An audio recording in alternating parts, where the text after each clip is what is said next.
आत्मीय भाइयों और बहनों, आपको पुस्तक हमारी भावी पीढ़ी और उसका नवनिर्माण वाङ्मय 63 लेखक पंडित श्री राम शर्मा आचार्य पढ़कर सुना रहे थे। बच्चों के विकास पर प्रभाव डालने वाली बातों को इसी क्रम में आपको पढ़कर सुनाते हैं। आइए सुनते हैं।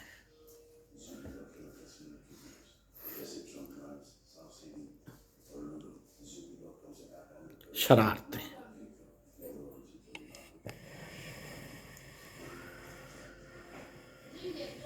मित्रों, कुछ बच्चे अपने मन में यह धारणा बना लेते हैं कि ऊधम करने से वे दूसरों का ध्यान अपनी ओर अधिक आकर्षित कर सकेंगे।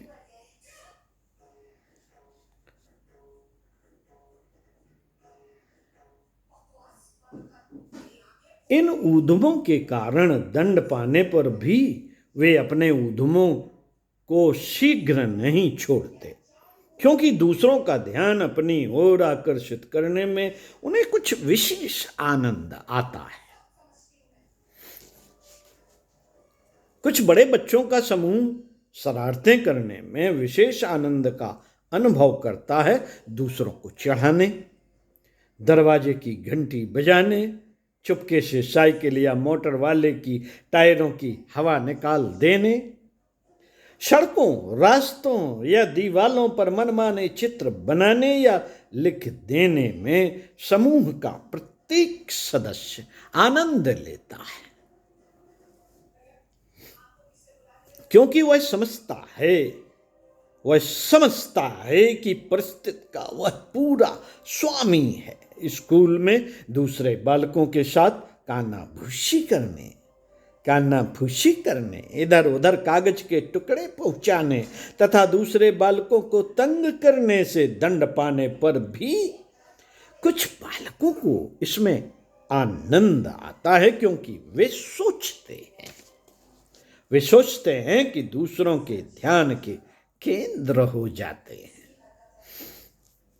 कुछ व्यक्तियों के व्यवहार में सारे बचपन भर शरारत पाई जाती है। बचपन में बालक माता पिता के नियंत्रण को ढीला कर समूह के नियंत्रण में आ जाता है, अतः इस काल में उसमें शरारतों का पैदा होना स्वाभाविक है। अतः इस काल की शरारतों से माता पिता तथा शिक्षक का घबराना ठीक नहीं। घर पर ही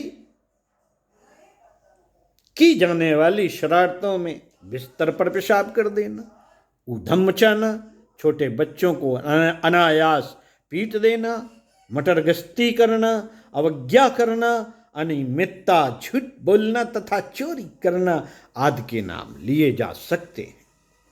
ये सभी शरारतें बच्चे के अप्रौढ़ता के लक्षण हैं।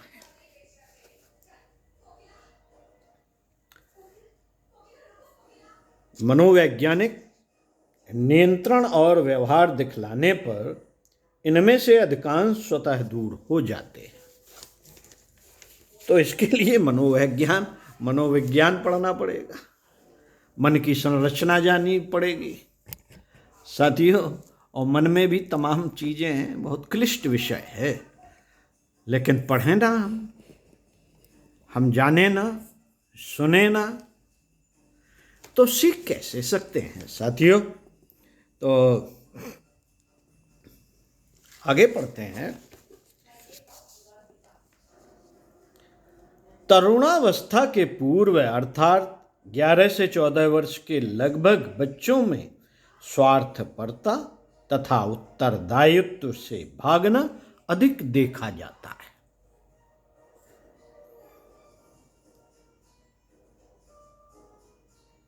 इस समय उन्हें अपने व्यक्तित्व स्थापना की कुछ चिंता हो जाती है, अतः अपने कार्यों में दूसरों के हस्तक्षेप का भी वे कभी कभी स्पष्टतः विरोध करते हैं। बच्चों के झूठ के संबंध में आइए गुरुदेव की बातों को सुनते हैं। साथियों, बच्चों की शरारतों में झूठ बोलने या मनोवैज्ञानिकों ने विशेष अध्ययन किया। लेनार्ड ने बच्चों के 700 झूठ का अध्ययन किया और उसमें देखा कि उनमें 67-68% दूसरों द्वारा अस्वीकृत तथा दंड के भय से थी। उनमें से 12% बच्चों की कल्पना अथवा अतिशयोक्ति के कारण और 20% जानबूझकर कल्पना के कारण अथवा धोखा देने के उद्देश्य से थी। मॉर्गन ने कहा है कि बच्चों में झूठ को 7 श्रेणियों में रखा जा सकता है। नंबर 1, कल्पना के कारण खेल में। नंबर 2, बातों को ठीक ठीक न समझ सकने का कारण अथवा दूसरों द्वारा बहकाने में। नंबर 3, दूसरों का ध्यान अपनी ओर आकर्षित करने के लिए। नंबर 4, घृणा और प्रतिशोध की भावना से। नंबर 5, कड़े नियंत्रण के भय से। नंबर 6, अपने स्वार्थ पूर्ति के हेतु दूसरों को धोखा देने में। नंबर 7, अपने मित्र की रक्षा के लिए। कुछ लड़के और लड़कियां दंड के भय से दूसरों को दोष देती हैं। लड़के झूठ बोलकर दंड से बच जाने में प्रायः अपनी बहादुरी समझते हैं, जिसमें प्रौढ़ लोग शेखी में अनायास झूठ बोला करते हैं। मनोवैज्ञानिकों ने अपने अध्ययन में देखा कि झूठ बोलने वाले बच्चे प्रायः ऐसे अव्यवस्थित घरों से आते हैं जहां उन्हें कोई प्यार नहीं करता,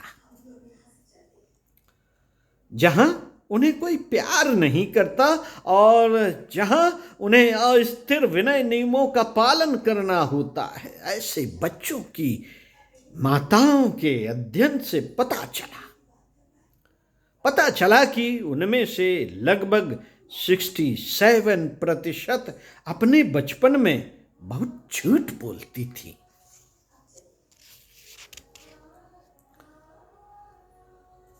साथियों, बेईमानी के बारे में सुनते हैं।